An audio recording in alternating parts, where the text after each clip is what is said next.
This program has been made possible in part by the following sponsors: David and Mark Goodman,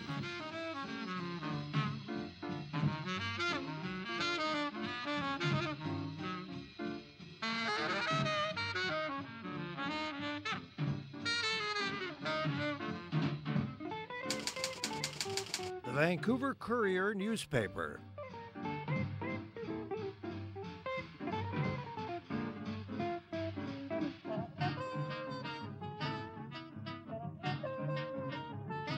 Vancouver lawyers Dumoulin Boscovich,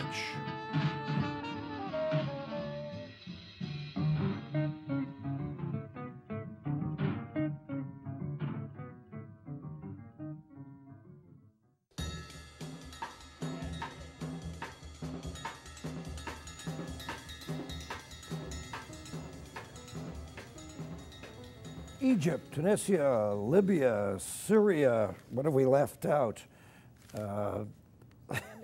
Yemen, of course, Yemen. And they don't even have hockey teams. The Arab Spring is alive and well. The folks, as this old folk song used to go, they're rioting in Africa pretty much daily. What does it all mean? And where can it possibly go? Will it lead inevitably to the end of despotism and democracies? And if it does that mean the rise of Islamic fundamentalisms? We don't know. But maybe our guest knows. Our guest is Leila El-Khatib, and she is a Middle East expert and an Islamic trainer. And thank you so much for joining us. Thank you for having me. But first, you have to explain yourself. Okay. First, you have to explain, how does a blonde-haired girl with blue eyes have a name, Leila El-Khatib? Well, my father is a Middle Eastern Muslim, and my mother is a European Christian. So I'm the byproduct. Okay. Hence the blonde hair. Okay, and what is an Islamic trainer? I could understand the first part of your handle, which is that you work with people to understand what's going on in the Middle East, if anyone can. But what is an Islamic trainer? Well, my expertise actually lies more so in religion and culture, and the politics just comes along with it, as we see in the Middle East. But the company, the firm that I have, what we do is we provide cultural diversity and awareness training, and as well as competency training to place organizations that wish to minimize the exclusivity that they see in their workplace. We also provide corporations with that wish to explore business opportunities in the Middle East, or make recruiting decisions, or make policy decisions regarding the Middle East, or actually prepare their employees for job assignments in the Middle East. We also provide training to public institutions that recruit students that are either ESL students coming from the Middle East to study, whether you see them in Vancouver, a large Saudi population of students that come here and that require specific needs that the school needs to be aware of, whether it's a prayer space, whether it's a certain, diet restrictions for their cafeterias, to be able to provide halal food. And a lot of, we also provide law enforcement and border guards with training with regards to national and security issues. Wait a minute, border guarding is part of your resume. That's right. What were you doing? I actually worked for Customs for many years. Yes. And I worked at the Canada Vancouver, Customs. That's right. Yes. And the Vancouver International Airport. Yes. And I was working on 9/11. Yes. When we were tasked with joining the RCMP and the airport security, and we were a joint team meeting all the American planes that were rerouted into Vancouver. Wow. And so that day changed my career path forever, because with that came a lot of the misconceptions and the misunderstandings about the Middle East, about the region, from my colleagues and from the public and from media. And so I thought I'd set on my path, because I have ties to the region, and I also travel there a lot, and I've lived in Saudi Arabia myself, that I can educate the Western public about Islam and about the Middle East. We're going to talk about Saudi Arabia as we go along, and we have barely enough time to cover any of this. But Saudi Arabia, as you know, I'm sure you'll agree, is key to this whole story. Yes. But let's stay on a personal matter for a moment. Should I be afraid of you? Should I, as a Westerner, be immediately concerned because your name is El-Khatib? And is there anybody who is Muslim or has some relationship to the Middle East that I should naturally be concerned about? Well, no, you know, and that's what happened after 9/11 was this immediate backlash against the Muslim community in the West. And what we saw is that a lot of the Muslim community were supportive of, you know, of democracy, and they're supportive of being against terrorism. And it was unfairly, there were a lot of stereotypes that were launched against the Islamic community unfairly with regards to Islam not being compatible with democracy or Islam promoting terrorism. And all these unfair accusations were hurled at the Muslim community. They had a hard time struggling with it, and so they had a hard time finding their voice to object to these criticisms that were coming out of the media and politicians and the public. Let's take the internet as an example. Yeah. For every entry on the internet, and there are a gazillion every day, that says, look, most Muslims are peace-loving people, and sort of a repeat of what you just said, for every one of those entries, there's a matching, contrasting entry that says, it says in the book that our job is to kill everyone we don't like, and our job as good Islamic people is to hate Jews, and so on. So what is an ordinary dopey Canadian to make of this? Well, this is, you know, why I provide the training that I do, is because there's a lot of misconceptions, and it's, you know, a small group of jihadis or Islamists that are falsely taking verses out of the Quran and using it to propagate their ideology, and they use it out of context. And when you look at the Quran, it was actually revealed to the Prophet over 20 years, and each verse came down with a particular historical context of what was going on with the Muslim community back in history. So in order to, you know, there's a huge amount of Muslim jurists and Muslim scholars that actually sit there and interpret the verses in the Quran and what it means. Of and course, that verse that which is what happens at all the major religions. Right, exactly. But the unfortunate thing is that what happens is they'll take that verse that says we're allowed to kill any non-believers and use it to justify their illegal actions.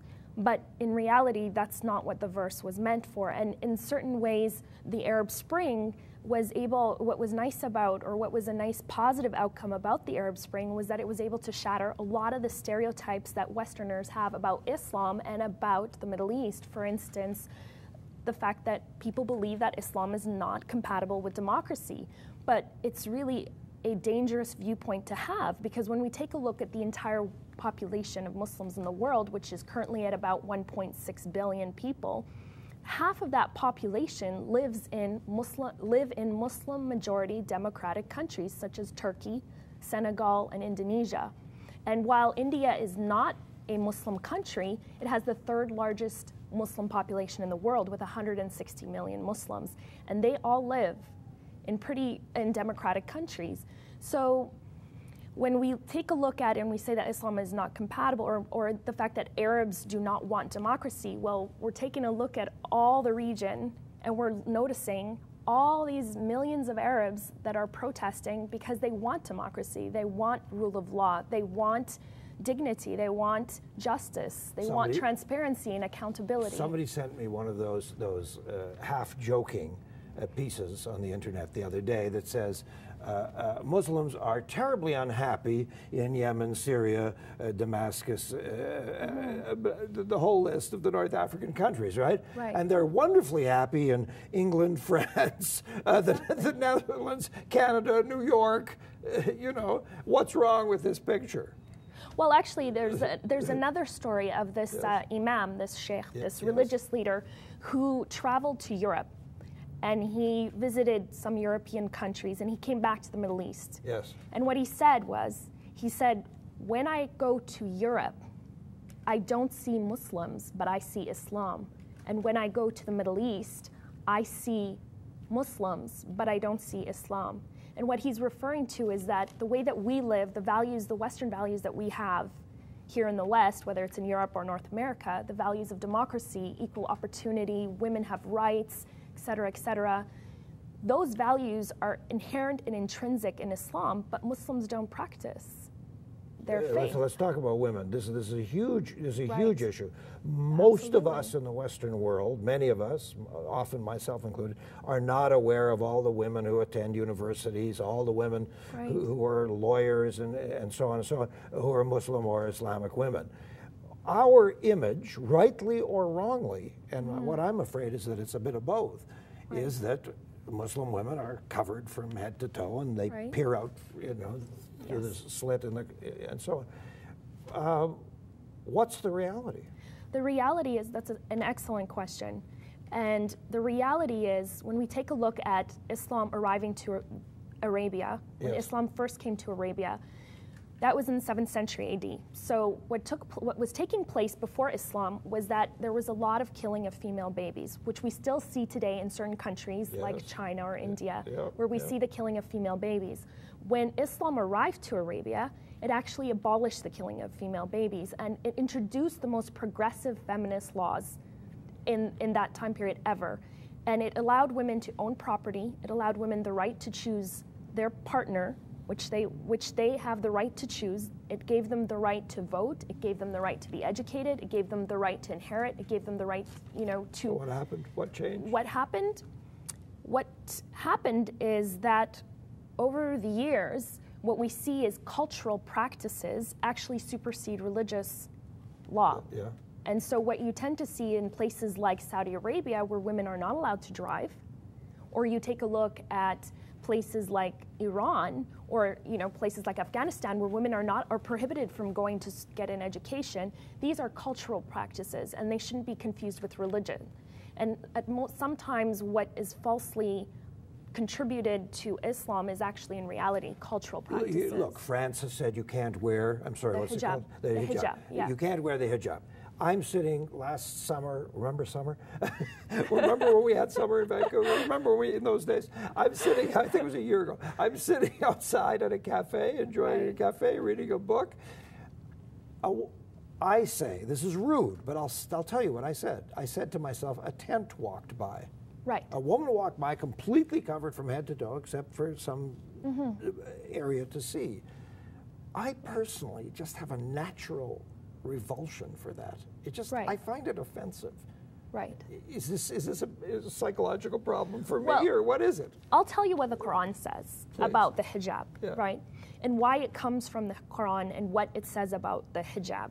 Now, when we talk about Islamic garments or correct Islamic dress code, we're talking about that a woman is asked to cover just her hair, so her face and her hands are allowed to be shown. So when you take a look at Iran, or you take a look at Saudi Arabia, or some of these other Arab countries where the woman is completely face covered and all that, that is beyond Islam. That is... What is that? That's cultural. That's more of... I would say that's more... a lot of these countries are very patriarchal. Yes. And so I think it stems more to do with that. Men imposing, forms of oppression against women. That completely doesn't come from Islam. What Islam talks about, and when we take a look at, let's say, whenever you go into a church, if you take a look at pictures of Mary, you will never ever see her uncovered. She always is wearing a headscarf. All religions have their shtick. Or the nuns, or the nuns that are covered. I'm supposed to be wearing a skull cap, but I don't. Well, I can't comment on that. But I can say, but what I can say is that there's a form of modesty that Muslim women would like to have, and it's a form. No, I hear you, but I stop you because we have to take a break. Okay, so I started to interrupt, but we'll take a little breather. And when we come back, we'll get away from the cultural, and we'll really focus on the political issue, because there's some very big, it's a real dynamite going on. All right, our guest, as you can see, is very, very interesting. It's such an important issue, folks. So, davidberner.com is the site to go to send us email and to check out our Twitter and Facebook and all the social media stuff. And let's catch our breath and thank these good folks who help us bring this program to you here on Shaw Community Television Cable 4. That's done.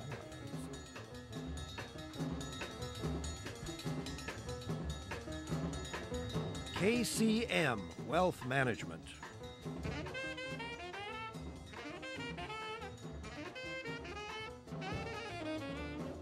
Vancouver lawyers Dumel and Boscovich.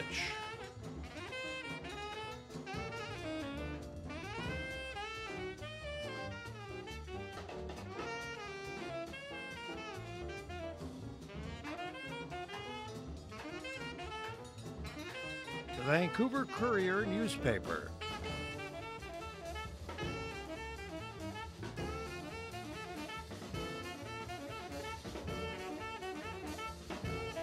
David and Mark Goodman.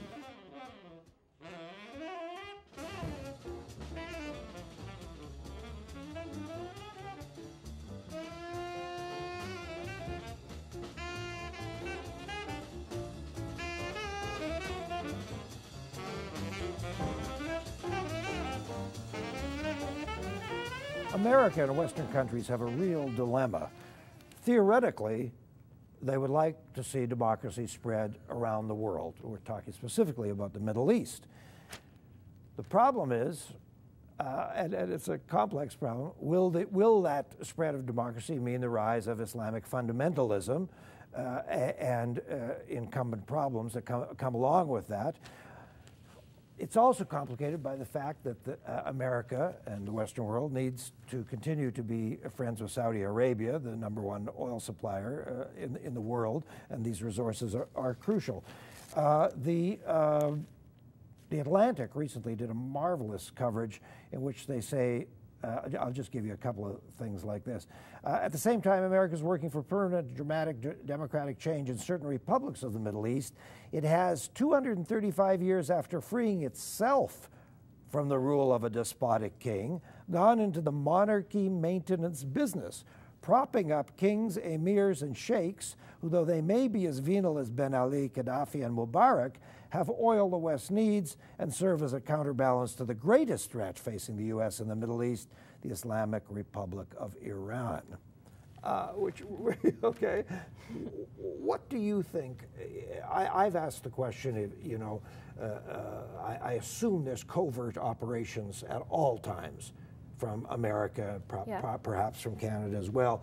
In the Middle East, I assume that's always been the case. If you spend a lot of time in the Middle East, I naturally suspect that you're a covert operator. No, I do. I do. I've seen too many movies, you know. Yeah. So you know, if you're coming and going from the Middle East, I think, well, why is she doing that? You know, right. She's posing as a cultural attaché. Maybe she's actually reporting for somebody. I don't know. It seems reasonable. Are you a spy? No. No. No, absolutely not. Yeah. No. Well, so while America, you know, has to keep a watchful eye on things, what really is it to do with all of this? How does Barack Obama deal with the complexities of these, you know, there's 8 different countries with 8 different leaders. Some are kleptomaniacs. Right. Some are very physically violent. Some are reasonably benign. Right. Well, if we take a look at what's happening in terms of current affairs, I would suggest to understand what is happening is always great to look at the history of these countries and to take a look at the creation of the modern Arab state. Now, when we had the Ottoman Empire and then it collapsed, and then we had the formation of modern Arab states, and a lot of these Arab states had colonial powers, like whether we're talking about Britain or France or the US, that came in and interfered, had constantly.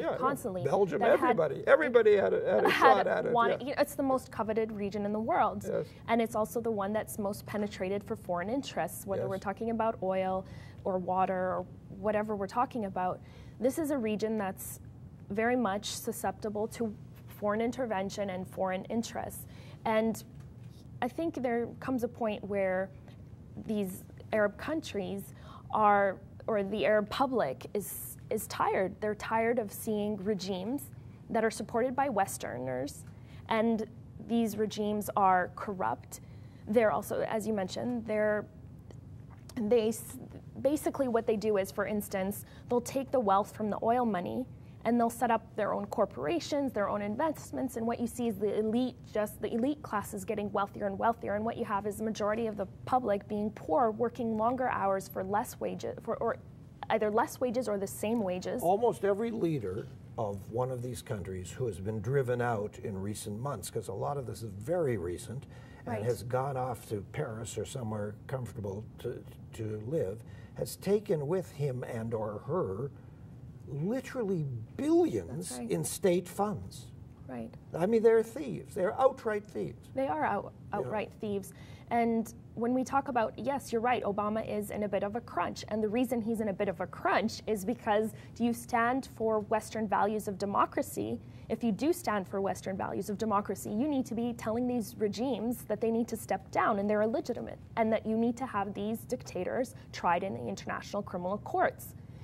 But at the same time, the U.S. has interests there. You know, as you mentioned, Saudi Arabia is a big ally of the United States, and Saudi Arabia definitely doesn't want to see a Shia government in Bahrain. Exactly. So that's why when we talk about foreign intervention, we see what happened with the no-fly zone in Libya. Yes. We saw that NATO jumped in to, you know, the vote was to do intervention in Libya, but we don't see the same in Bahrain, and we don't see the same in Yemen, and that's because Saudi Arabia has a particular interest in both those countries, and so the U.S. is hesitant. I mean, they make some gestures on the media of you know, there needs to be, you know, change, or there needs to be reforms, like when we're taking a look at Syria. People aren't interfering in what's going on in Syria, and what's happening in Syria is, if not worse than Libya, is extremely, there's a massacre. There's over 1,500 civilians already, or pro-democracy protesters already killed. You know, many more being detained, many more being tortured in Syrian prisons. I mean, I don't know if you remember the case in Canada of Maher Arar, yes, of the course. Syrian. Yeah. He's actually, I saw a news, he actually came out and did an interview about how bad it is in Syria and what torture is like there. So let's go to a very specific issue, and God knows I'm not asking you to come up with the solution, because no one has come up with the solution. Right. But the most intractable nightmare for all reasonable people is the Israeli-Palestinian conflict. Absolutely. And I say intractable because one rarely sees signs of hope, except if you actually go there. And I haven't been there, but most of my friends who've been there always talk about they have Arab friends there. Arabs and Jews are working, and Israelis are working side by side, you know, and what an open country it is, and so on and so on and so on. Okay, but meanwhile, as a very staunch right-winger like Netanyahu is in power, and he, you know, tries to negotiate as much as he's willing to negotiate, you have these intractable forces. You know, here's a major piece in the Globe the other day. The UN, European Union, Russia, the US said before they'll deal with any of this, all members of a future Palestinian government must be committed to nonviolence, acceptance of previous Palestinian agreements and obligations, and the key, recognition of Israel. Right. You know, but when you have written into your charter, here's a document. All of Palestine, including modern-day Israel, is deemed to be Islamic and protected. It's the duty of Muslims to wage jihad to regain possession, and so on. Right. But I think there's also there's a counter-argument where you say, well, Israel is promoting itself as a Jewish state. And so there's almost an intrinsic racist element when you're saying, okay, well, you can't be a full citizen of Israel unless you're Jewish. But that's not the reality, is it? But it is. I mean, they had when the state of Israel became formed, the Arabs that didn't leave were given Israeli citizenship. Right. But when we take a look at the facts on the ground, and when you talk to Arab Israelis, there's still a lot of discrimination against them in terms of housing and jobs. They still see discrimination based on the fact that they're not Jewish or not Israeli Jews. Yeah. When we talk about the what you were talking about, what we see, you know, the cooperation between Jews and Arabs. Well, historically, if you take a look at the history, Jews and Arabs always got along. Especially before the state of Israel was created, there were Jewish communities that lived in historic Palestine. Absolutely. Yeah. And there was, you know, they would work on farms together, whether it's the orange groves in Jaffa or anytime you look at, even in Islamic history, you take a look at the Jewish tribes that were there. There were Jewish tribes, there were relationships, there were trading partners. Let me ask you about the current reality. Do you think that a time will come soon when anybody, including Israel, can successfully deal with Hamas? Is Hamas grabbing the flag? Will it continue to be a source of violence? Well, what I think is happening, well, Palestinians, if you take a look at opinion polls right now, Palestinians do not support Hamas or Fatah. So that's why who do they support? They're calling for a new, they're calling for an absolutely new form of government to represent them. Yes, absolutely. They don't feel that Hamas or Fatah, and the reason Hamas won the elections, if we look back in 2006 when Hamas won the elections to, there were several reasons why they won, but one of them was because the other group, Fatah, was so corrupt. It's such a corrupt organization. Also, Hamas was very much on the ground, was it not? Well, I mean, they were really involved in communities, helping with hospitals and so on. And we think of Hamas as just a terrorist organization, which it has been and maybe still is. But also, it very cleverly was totally involved with the community. Right, and when you see a lot of these Islamist groups, they are involved with the community. The Muslim Brotherhood in Egypt does a lot of charity work. Whether you're looking at other countries like Yemen or the Gulf states, Yemen is a very, very poor country. They depend on Saudi Arabia for aid, and that's why there's an interest from Saudi Arabia to control Yemen. But there's when you're talking about Hamas and Fatah right now, they're not, in the opinion polls, they're not popular with the Palestinians. You know what? We need 6 hours for this. Leila, wonderful to talk to you. Marvelous. Do you feel your voice in the wilderness a bit? Slowly. It's coming along. Yeah, okay. Well, good for you. Thank you for joining us. Thank you. Marvelous conversation. Thank you. Folks, we're out of here.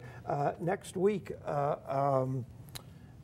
the studio will be dark, so we're running a rerun of one of our most popular episodes.